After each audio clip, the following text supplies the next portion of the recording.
vendo esse material aqui, por favor? Sim. Sim. Pronto.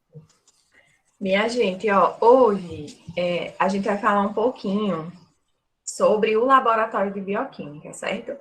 Sobre o que é feito, né, no setor de bioquímica, no laboratório de análises clínicas, né, que são importantes, que vocês pelo menos tenham uma breve noção. Então,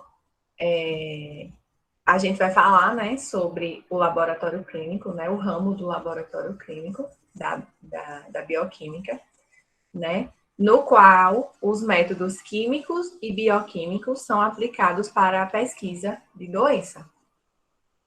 Ou seja, tudo que a gente pesquisa no laboratório de bioquímica, ele é relacionado para que a gente pesquise doença. Por exemplo, um exame que a gente realiza de bioquímica no laboratório é o exame de glicemia, ou de glicose, como vocês queiram chamar.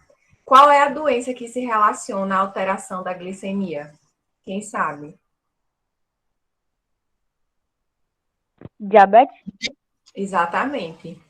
Então, se a gente está quantificando a quantidade, né, quantificando o valor, perdão, da glicemia, a gente está querendo saber se o paciente tem diabetes.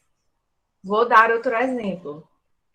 Outro analito que a gente investiga no laboratório de bioquímica, o triglicerídeos. O triglicerídeos alto, né? Ou triglicérides, como vocês queiram chamar. Eu gosto mais de triglicérides, inclusive. Ele é um analito que, se alterado, a gente sabe que o paciente ele tem um sério risco de doença vascular. Professor, o que é doença vascular, minha gente? Doença vascular é aqueles problemas relacionados ao coração.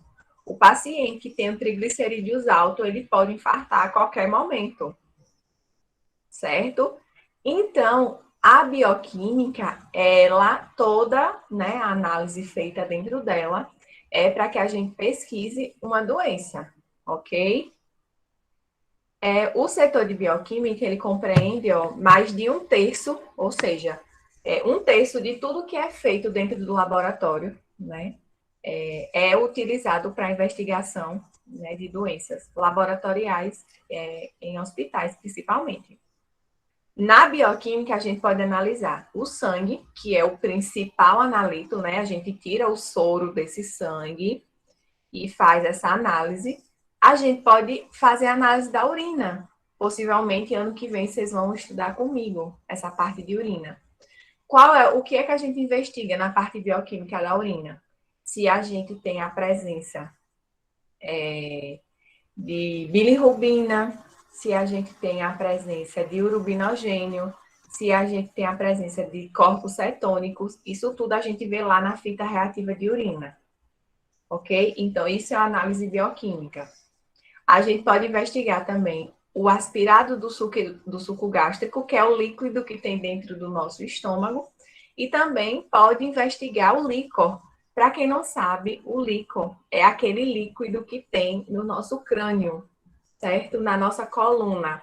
É aquele líquido que a gente retira para fazer o teste da meningite. Não sei se vocês já viram alguém falando ou fazendo esse teste. Aí dentro, né, desse líquido a gente vê se tem a presença de micro-organismos. Aí já é microbiologia. No líquor, no caso da bioquímica, a gente pode investigar se tem a presença de outras coisas, ok? Dentro, né, do laboratório, de modo geral, a gente precisa, né, passar por um procedimento. Eu passei um trabalho para vocês que falava sobre, né, a fase pré-analítica. Essa fase pré-analítica, minha gente, é a fase mais importante dentro de um laboratório. Por quê? Porque é nessa fase que a gente coleta, é nessa fase que a gente identifica o paciente e é nessa fase que a gente tem as informações, ou seja, a gente tem a anamnese. Então, se a gente tem um erro, né, em qualquer uma dessas etapas da fase pré-analítica, né, o nosso exame, em algum momento, ele tende a não dar certo, tá bom? Então, ó, dentro dessa fase pré-analítica, a gente vai observar o POP da coleta. Professora, o que é o POP da coleta? É o procedimento operacional padrão. Todos os laboratórios que são de análises clínicas, eles precisam seguir esse POP. Não, exemplo, eu trabalho num laboratório e no meu laboratório a gente faz a coleta sanguínea de X maneira, que vai ser a maneira que eu vou ensinar vocês na próxima aula, na sexta-feira. Outro laboratório aqui em Bonfim faz a coleta de X maneira. Ok, cada lugar e cada profissional tem um jeito, mas a gente precisa seguir uma regra. Qual é a regra? Amarrar o garrote 5 dedos acima, né, de onde será feita a coleta, não deixar o garrote o braço garroteado mais de 1 minuto. Outra coisa, fazer a asepsia do local, o modo de encapar a agulha depois que é feita a coleta, os tubos que serão usados, isso tudo é padrão. No meu laboratório eu vou coletar para fazer tipagem sanguínea no tubo rosa. Já no meu, eu vou no tubo roxo. Não. A gente sabe que o procedimento operacional padrão para coleta de sangue, para a realização de tipagem sanguínea, é no tubo roxo. Então, todos os laboratórios serão feitos a coleta para tipagem sanguínea no tubo roxo. Por que, professora, é no tubo roxo? Porque no tubo roxo a gente tem um anticoagulante que a gente chama de EDTA. E esse EDTA vai fazer com que o meu sangue ele não coagule. Ele não tenha a presença daquele coágulo, né? Ou seja, ele não vai endurecer o sangue. Agora, se vocês falarem endurecer perto de mim, eu mato vocês, viu? Que é o nome é coagular, tá? Na fase pré-analítica, no laboratório de bioquímica, a gente faz as orientações. Oi. Lá no laboratório tem os tubos, né? Oi? No laboratório tem os Tem os tubos. Lá na escola tem alguns. Eu vou mostrar para vocês no dia da aula, tá bom? E os que não tem, eu tenho um materialzinho que eu vou mostrar tudo para vocês. Viu? Que cada um, para que cada um serve, tá? Aí, minha gente, aqui dentro da fase pré-analítica, é onde a gente faz a orientação ao paciente. Professora, como assim orientação ao paciente? Você vai falar para o paciente, por exemplo, que se ele for fazer o exame de triglicerídeos, ele precisa estar pelo menos 12 horas em jejum. Sai um pouquinho da bioquímica. Se ele for fazer um exame no setor de urinálise, que ele precisa acordar de manhã, fazer o primeiro jato no xixi, limpar a região, né? Fazer a asepsia da região, né? Depois, o segundo jato, coletar a amostra. Então, é nessa fase pré-analítica que a gente tem essas orientações. E essas orientações, elas são importantes para que a gente tenha bons resultados, para que o paciente ele tenha, né, um diagnóstico preciso. O jejum é importantíssimo para que a gente realize exames na bioquímica. O maior jejum é do triglicérides, mas para fazer glicemia 8 horas está bom. Para fazer TGO, TGP, ureia, creatinina, esse aí tá bom. Mas quando tem triglicerídeos, a gente sempre deixa o paciente 12 horas de jejum. Então, são nessa etapa, né, da fase pré-analítica que a gente vai fazer, né, esse tipo de orientação. Aqui também a gente obtém a amostra, né, onde a gente faz a coleta, a punção venosa, né, que nós vamos aprender. Os tipos de amostra. Como assim, professor, os tipos de amostra? É aqui que a gente vê o que a gente quer de sangue total, o que a gente quer de soro, o que a gente quer de plasma. Isso aí vai depender do exame. Para fazer exames na bioquímica, a gente sempre utiliza o soro, tá? Vocês vão ver que vai para a centrífuga. Essa centrífuga ela vai separar esse soro, e é esse soro que a gente vai separar, botar em outro tubo para fazer a análise de glicemia, de triglicerídeos, colesterol total e fração, TGO, TGP, ureia, creatinina e por aí vai, tá? Que é essa parte do processamento, né, das amostras. Tem o armazenamento, que pode ser feito em geladeira, e o transporte da amostra. Por que, professora, você está falando de transporte? tem exames que não é feito na cidade. Tem muitos exames que não são feitos na cidade. Quando vocês tiverem contato com algum laboratório de análise clínica, vocês vão ver que sempre vai ter um setor que a gente chama de setor terceirizado. É nesse setor que a gente vai preparar a amostra para enviar para um laboratório fora, um laboratório de referência, como a gente chama. Atualmente, existem 2 laboratórios básicos que assim que todo mundo manda, que é o Hermes Pardini. Se alguém já fez algum exame, dá uma observada se não tem um laudo de lá.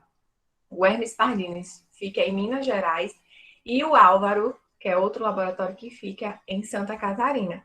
Aí todo dia passa alguém lá desses laboratórios, cata essas amostras e manda. Certo? Então a gente aprende como fazer, né? Como preparar essa amostra para o transporte, para quando essa amostra chegar lá, ela ainda esteja, né, válida, esteja conforme, ainda seja possível realizar o exame, ok? Sobre essa fase pré-analítica, alguém tem alguma pergunta? Alguma dúvida? Alguma curiosidade? Não? Então vamos lá. Na parte analítica, né? A gente tem contato com os equipamentos. Não se preocupem que você apertar botão, você aprende até em um dia. Então, aqueles equipamentos que tem lá, o citômetro, o espectrofotômetro, a centrífuga, essas coisas aí a gente aprende, né? A metodologia, né? A gente aprende lá fazendo, certo? E depois, né, que é realizado os exames, a gente faz, né, outras coisas até a liberação do resultado, certo? Até chegar aquela parte lá que é entregue para o paciente, existem algumas coisas, como os cálculos, essas coisas que vocês não precisam aprender nesse momento, certo? Se a gente estudar bioquímica no terceiro ano, aí eu vou, né, falar mais de uma maneira mais clara. E também vai ser presencialmente, né? Porque aqui é o outro, né? Aí, né, a gente vai começar a falar sobre os tipos de amostra, certo?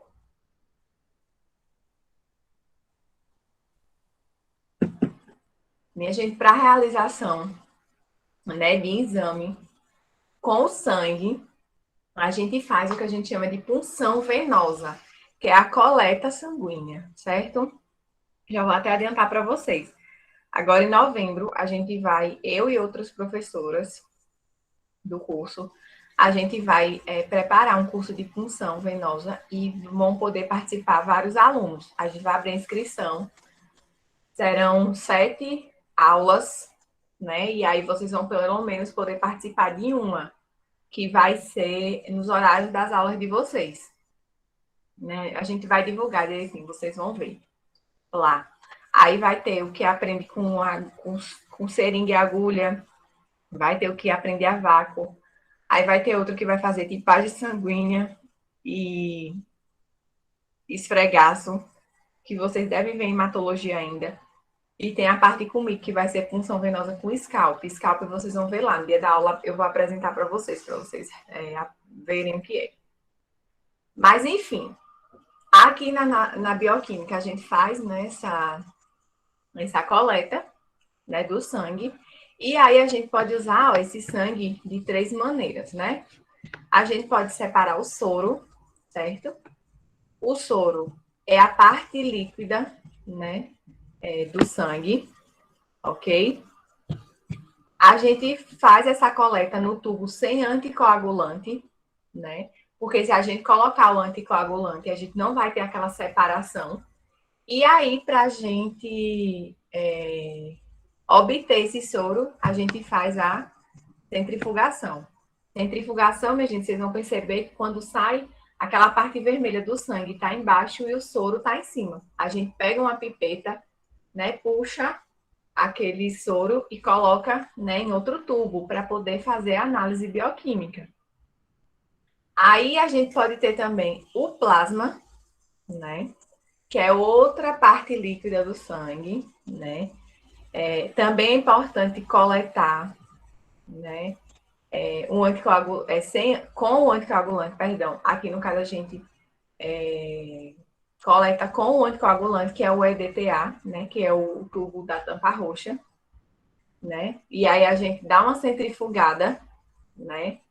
E consegue obter esse plasma, assim como a gente consegue, né, obter o soro.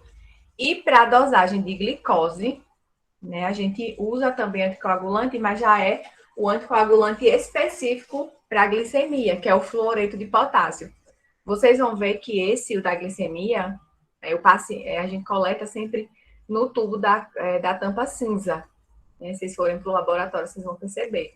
Esse da tampa cinza, ele é específico, né, para a glicose, ele tem lá fluoreto de potássio, tá? Então, a gente coleta, né, para outras análises com o EDTA, que é o tubo da tampa roxa, e para glicose, a gente coleta na tampa cinza, certo?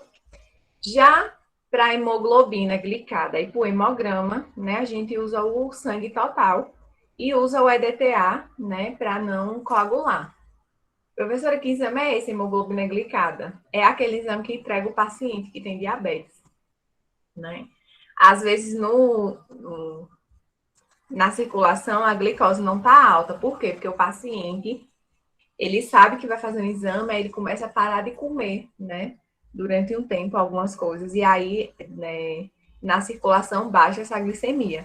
Mas a hemoglobina glicada, ela me diz, por exemplo, como a glicemia está há 3 meses atrás. Então, não adianta mentir, né, que o paciente vai ser identificado se ele tiver diabetes por conta da hemoglobina glicada. É como se a molécula de açúcar ela se ligasse à minha hemoglobina e eu consigo ver. É mais ou menos por aí, tá? Vocês vão aprender isso em hematologia, se vocês ainda não tiveram.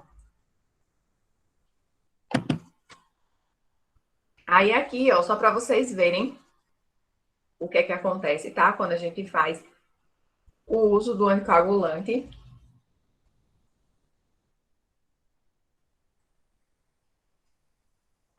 Aqui, ó.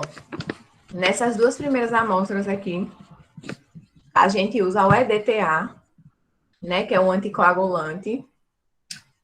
E aí, não tem, tá vendo a separação do soro, né, com a parte vermelha do sangue, né, que a gente chama de coágulo. Aí, ó, quando a gente não usa o anticoagulante, que a gente centrífuga, ele sai assim, ó, lá da centrífuga. Aí a gente com a pipeta pega essa partezinha aqui, vocês estão vendo essa partezinha amarelada? A gente puxa e a análise bioquímica ela é feita com essa partezinha aqui, né? Com o soro. Com o plasma é a mesma coisa, tá vendo aqui? Embaixo as hemácias, né? A parte vermelha do sangue. E aqui o plasma, né? No plasma que a gente tem a presença de leucócitos e plaquetas. Leucócito, para que vocês lembrem, são as nossas células de defesa. E as plaquetas, elas são responsáveis por a coagulação sanguínea, né, do nosso sangue. Quando a gente está com a quantidade alta de plaqueta, a gente pode ter trombose. Quando a gente está com a quantidade baixa de plaqueta, a gente pode ter hemorragia, certo? Aí aqui está mostrando, ó, como é a centrífuga. Lá no laboratório tem, da escola, eu vou mostrar para vocês, tá? Aí aqui ele mostra, né, alguns soros. Vocês vão perceber que às vezes vai centrifugar o soro e o soro ele não vai ficar amareladozinho assim, ó, que nem tá aqui, ó. Vou tirar aqui do meio. Ele não vai ficar amareladozinho. E aí vocês vão ver que pode acontecer esse processo que a gente chama aqui, ó, de hemólise. O que é hemólise? Hemólise é a quebra da nossa hemácia. E aí ela se quebra e a gente não consegue fazer essa separação, né, da parte vermelha, né, das hemácias e do soro. Aí acaba misturando tudo. Quando acontece essa hemólise, a gente tem que refazer a coleta, né, porque esse soro aqui, ele não vai servir, ok? Aí aqui é só falando um pouquinho, né, sobre o armazenamento, a conservação, né, e a manutenção, e o transporte, perdão, das amostras, né. Para esse transporte e para esse armazenamento, a gente precisa possibilitar, né, a integridade dos elementos, ou seja, eu preciso garantir que a forma que eu armazeno, que eu conservo, e que eu transporto, né, ele vai deixar meu sangue exatamente da forma que foi coletada, tá? Tipo, do jeito que saiu daqui com a quantidade de glicose tem que chegar lá, com a quantidade de colesterol tem que chegar lá, certo? É importante ter uma estabilidade, né, nessas substâncias químicas, aí vocês vão ver que tem material que é transportado, né, no frio, outros à temperatura ambiente, isso vai variar, né? Tem que demorar para chegar até 1 hora, né, no laboratório, mas isso aí varia, tá, minha gente? Porque não tem como uma amostra sair daqui e chegar em Minas Gerais em 1 hora, não existe. Aí a gente faz, né, uma refrigeração de 2 a 8 graus, né, para manter essa amostra boa. E aqui, ó, a gente tem que observar a hemólise, mas isso aí a gente já observa antes, e evitar também a evaporação das amostras, que pode acontecer isso, né? A amostra está lá e ela dá aquela secada, né? É muito comum. Então, a gente tem que ter métodos, né, e meios para que essa amostra, né, ela chegue lá de maneira boa, né? Que a gente consiga conservar ela. Aí, né, os equipamentos que a gente utiliza na bioquímica, né, para fazer as análises, são a centrífuga, vocês vão ver que tem centrífuga em todos os laboratórios, o espectrofotômetro, que é a máquina, de fato, né, que faz o exame. Já vou pular aqui para banho-maria, né, que esses outros dois aqui a gente não utiliza muito. Banho-maria, minha gente, é como se fosse uma panela, tá? Lá tem uma água quente, certo? Que às vezes a gente precisa deixar a amostra ali dentro, né, para conservar, né? E a estufa para secagem, certo? Esses são os equipamentos que vocês vão conhecer ainda, certo? A centrífuga, né? A centrifugação. A gente faz, né? De 20 a 30 minutos, né? Depois que coletou o sangue. Tem que ser uma centrifugação suave. Vocês vão ver que tem centrífuga que é muito forte, né? Ele fica até pulando. E aí o tempo, né? A gente tem que ver o tempo. Normalmente, esse tempo é de 5 minutos. Aqui tá falando 10, porque eu acredito que seja uma máquina, né, mais inferiorzinha. Mas é normalmente coisa de 5 minutos. E a gente precisa retirar, né, esse coágulo rapidamente. Assim que centrífuga faz a centrifugação, a gente já retira logo para poder fazer a análise bioquímica. Isso aqui eu vou pular, que aqui não é importante para vocês. Deixa eu ver aqui. Aqui, ó, falando um pouquinho, né, do banho-maria, né? Ele tem um aquecimentozinho, né? Tá vendo? Ele é quadrado, ele parece uma panela, mas ele é quadrado. Certo? Aqui dentro tem uma gradezinha que a gente fica colocando, né, as amostras, né? Ele aquece, né, lento e uniforme, não passa de 100 graus, né? Acima de 100 graus. O calor é transferido à água, né, e é transformado em energia cinética, formando vapor. Então, essa quantidade de calor ela é importante para manter, né, algumas amostras intactas. Então, o banho-maria ele sempre vai estar lá no laboratório. Aí a gente tem alguns problemas, né, relacionados à análise de fato, né, os analíticos, que é a calibração do equipamento.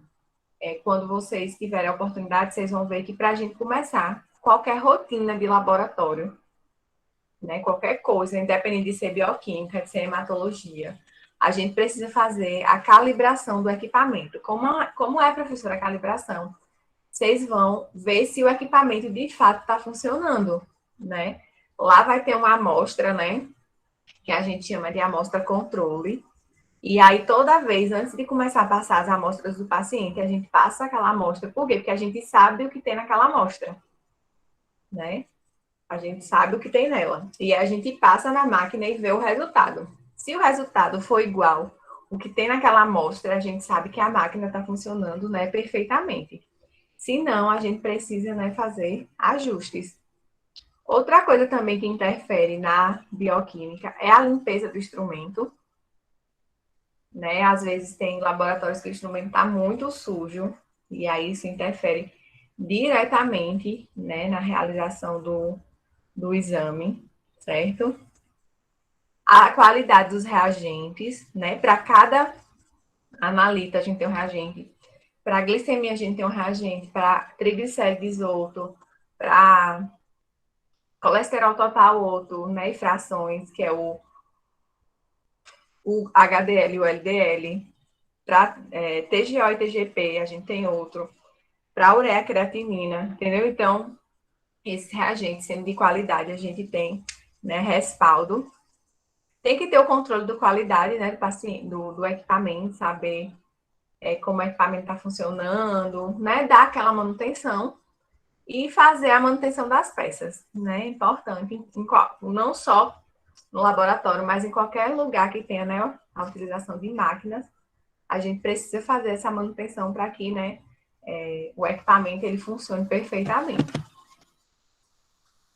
Aí aqui tem um pouquinho falando sobre a limpeza, né, do material do laboratório, né? A gente usa lá ponteira, vidro, tubo, certo?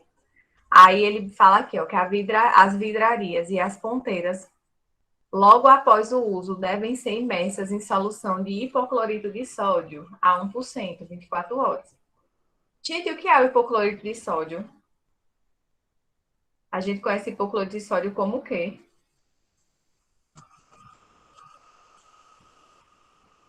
Ninguém sabe.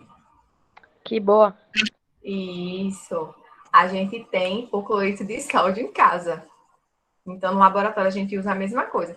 É a mesma coisa aí da casa de vocês. Vocês querem limpar alguma coisa, né? Deixar lá de molho. É só pegar 1 litro de água, né? De água. E dentro desse litro de água, você bota uma colherzinha que boa, né? De água sanitária. E aí a gente vai ter essa solução de hipoclorito de sódio, tranquilamente, certo? Aí sobre as vidrarias, né? A gente deixa lá, né? De molho, imersa, né? No hipoclorito, depois dentro de um detergente neutro, né? Por no mínimo 1 hora. Depois enxágua, né? Com a água, né? E depois coloca para secar na estufa. Vocês vão ver que quando vocês forem estagiar, vão botar vocês horrores para fazer isso, que estagiário sempre faz muito isso. Mas é importante, certo? As ponteiras, que também vocês serão apresentadas lá no dia da aula prática, também tem que ser, né? Colocar de molho no hipoclorito, né? Depois no detergente. Em seguida, lava, né? E coloca para secar na estufa. Tem as cubetas, que é um material que tem dentro da máquina que a gente faz os exames da bioquímica também, que a gente lava, certo? Aqui não. Aqui é falando sobre alguns erros, né? Em que é a classificação das causas de erros nas dosagens bioquímicas, né? Então, aqui a gente tem que prestar bastante atenção, né? Como aqui, por exemplo, falando sobre alguns erros que são inadmissíveis. A troca do rótulo, né? Isso aí é trocar paciente, é muito sério, então tem que prestar bastante atenção. Então, a partir do momento que vocês entrarem no laboratório, vocês já tenham em mente que vocês têm que ter a maior atenção possível. Tá com a colega no setor, conversando, na hora que for rotular paciente, tem que parar de conversar. Por quê? Porque quando a gente está conversando, a gente se distrai. Não tem jeito, certo? Troca de amostra durante o procedimento. Você botou lá que vai ser paciente fulano e tal, e coloca a amostra de outro paciente. Isso aí, ó, inadmissível. Troca também, ó, de amostras ou reagentes durante a pipetagem, né? Você vai dosar a glicemia, você bota reagente de triglicérides, isso não pode. Né? Leitura incorreta de instrumentos, né? Cálculos errados e erro, né, na transcrição dos resultados. Esse erro aqui na transcrição do resultado acontece porque na maioria dos laboratórios, o pessoal que trabalha na recepção é que faz isso, e em alguns casos, essas pessoas elas não têm conhecimento da área. E aí ficam na dúvida e acabam fazendo, né, essa digitação errada. Pode acontecer, tá? Alguns erros, né, que podem ser acidentais ou ocasionais é a presença, né, de substâncias interferentes na amostra. Às vezes tem a presença de alguma coisa porque você pegou assim na mão, suja e tal, e aí pode contaminar a amostra. E aí isso pode interferir. Os tubos ou as pipetas contaminadas, né? Por isso que tem que ter todo um cuidado com a lavagem, né, desse material, dessa vidraria, justamente para que a gente não tenha problemas, né, com isso, com contaminação. E também diferentes técnicas, né? Às vezes eu faço de um jeito, outro biomédico faz de outro jeito, ou um colega de vocês faz de um jeito diferente, e isso também pode, né, trazer alguns erros. Aí, erros sistemáticos, né, que é um erro, são erros repetidos, né, técnica de baixa precisão ou exatidão, a gente já sabe, né, ali, que aquela técnica, ela não é boa, que ela não me traz bons resultados, e mesmo assim, né, a gente continua fazendo, aí com certeza vai ter erros. Reagentes deteriorados ou de má qualidade, né, também pode trazer esses erros. Perda da precisão da vidraria dos equipamentos, né, e curva ou fator de calibração errado. Então, isso aqui, né, são todos eles relacionados à fase pré-analítica, por exemplo. Aí, aqui é só alguns termos importantes, né, em análises clínicas. O primeiro deles é o diagnóstico laboratorial, né? É o resultado de uma análise ou conjunto de análises, né? Que fornece subsídios ao clínico, ao médico, né? Para o estabelecimento, né, de um quadro patológico, né, ou seja, de uma doença, ou esclarecimento, né, de determinadas suspeitas clínicas de um paciente, né, deve sempre estar associada ao diagnóstico clínico, servindo como auxílio, complemento ou confirmação. Então, gente, diagnóstico clínico é o resultado do exame, né, que vai ajudar o médico a confirmar, né, uma doença. Controle de qualidade, ó, conjunto de normas, né, e procedimentos que visam garantir a confiabilidade dos resultados das análises, né? Então, se a gente tem, né, esse controle de qualidade, a gente tem a maior confiança nos resultados dos meus exames, porque eu sei que o meu laboratório, né, ele está tendo um bom funcionamento. Já a calibração, ó, é o ato de aferir um aparelho ou instrumento para que o mesmo funcione com precisão e exatidão. É como eu falei. Antes de começar, a gente usa lá, né, uma amostra controle para ver se o equipamento está funcionando, né? Se ele tiver ok, a gente sabe que as amostras ele vai me dar o resultado, né, de verdade. Aí dois termos que são importantes, né? Dentro também. É a exatidão, né? Vejam que exatidão é diferente de precisão, ok? Exatidão refere-se à proximidade de um resultado analítico com valor real. Então, exatidão é quando eu sei que aquele valor que está ali no meu resultado é parecido com o que de fato tem dentro de mim, ok? Já a precisão refere-se à reprodutividade de resultados, ou seja, a proximidade dos valores, né, entre si. Um método pode ser preciso e não exato. Ou seja, aqui eu tenho, é como se eu tivesse vários valores, né? E esses valores, eles são próximos, ok? A precisão é essa. Eu vou fazer várias vezes a minha dosagem de glicemia. Aí vai dar lá 90, 92, 91. Eu sei que meu resultado tá preciso, mas eu não sei se ele tá exato, ou seja, se ele de fato tá me dizendo, né, se o valor tá real. Então tem um método que ele pode ser preciso, mas ele pode não ser exato. Ficou claro aí a diferença de exatidão e precisão para vocês ou ficou confuso?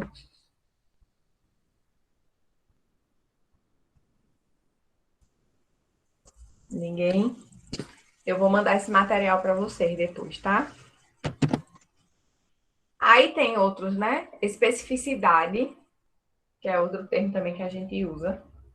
que é a capacidade, né, de um método de avaliar exclusivamente uma única substância, né? Então, vamos supor que tem um método que ele só analise, né, os triglicerídeos. Então, ele é um método específico, certo?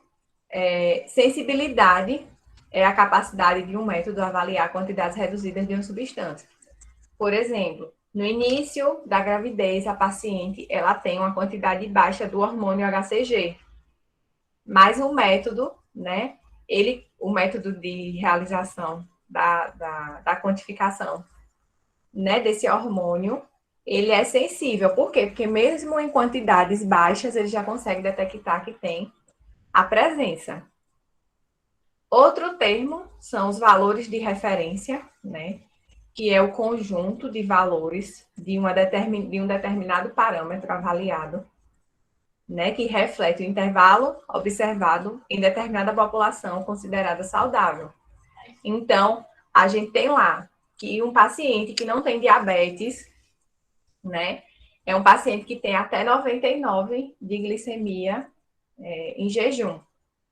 Como é que eu sei isso? Porque a gente faz avaliação, né, de muitas pessoas e a gente sabe que quem tem até 99 não tem diabetes. Então, um valor de referência é isso, né? Ele reflete na população de modo geral.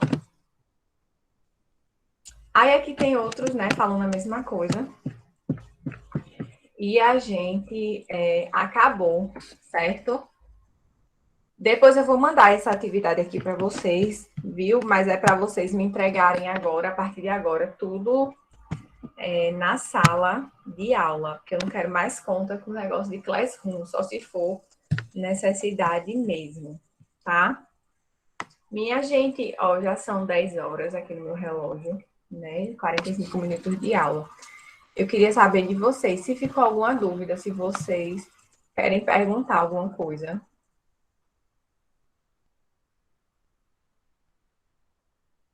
Não? Pois tá certo, ó. Essa gravação vai ficar lá, vou mandar lá na sala de vocês, no Classroom.